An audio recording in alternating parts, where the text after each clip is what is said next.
നമസ്കാരം. തിരുവല്ല മീഡിയ വാർത്തകളിലേക്ക് സ്വാഗതം.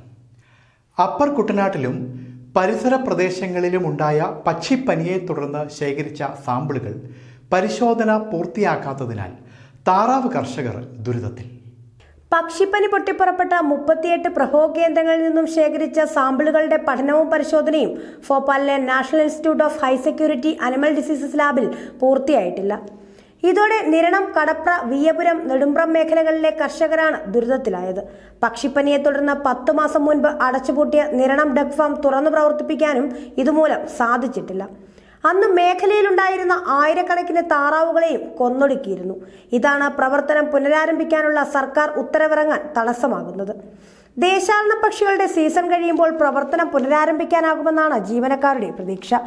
ഡക്ക് ഫാമിലെ ഹാച്ചറികളുടെ പ്രവർത്തനങ്ങൾ നിർത്തിയത് താറാവ് കർഷകരെയും ദുരിതത്തിലാക്കി. മുൻപ് മുട്ട വിരിഞ്ഞ് ഒരു ദിവസമായ കുഞ്ഞുങ്ങളെയാണ് കർഷകർക്ക് നൽകിയിരുന്നത്.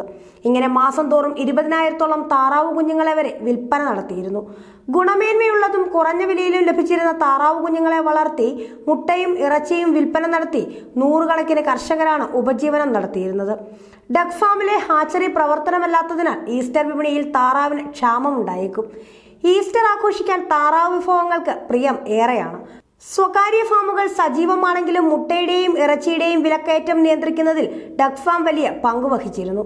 താറാവുകൾ വിപണിയിൽ കുറഞ്ഞതോടെ ഇറച്ചിക്കും മുട്ടയ്ക്കും വില കൂടി. നാടൻ മുട്ട എന്ന പേരിൽ വിപണിയിൽ ലഭിക്കുന്നവയിൽ ഭൂരിഭാഗവും അന്യസംസ്ഥാനങ്ങളിൽ നിന്നും എത്തുന്നവയാണ്.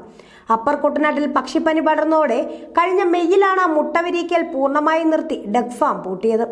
താറാവുകളില്ലെങ്കിലും ഡക്ക് ഫാമിൽ അസിസ്റ്റന്റ് ഡയറക്ടറും വെറ്റിനറി സർജനും ഫീൽഡ് ഓഫീസറും ക്ലാർക്കും തൊഴിലാളികളും ജോലിക്കെത്തുന്നുണ്ട്. വൈറസിന്റെ സാന്നിധ്യം ഉണ്ടാകാതിരിക്കാനുള്ള പ്രതിരോധ പ്രവർത്തനങ്ങളും നടക്കുന്നു.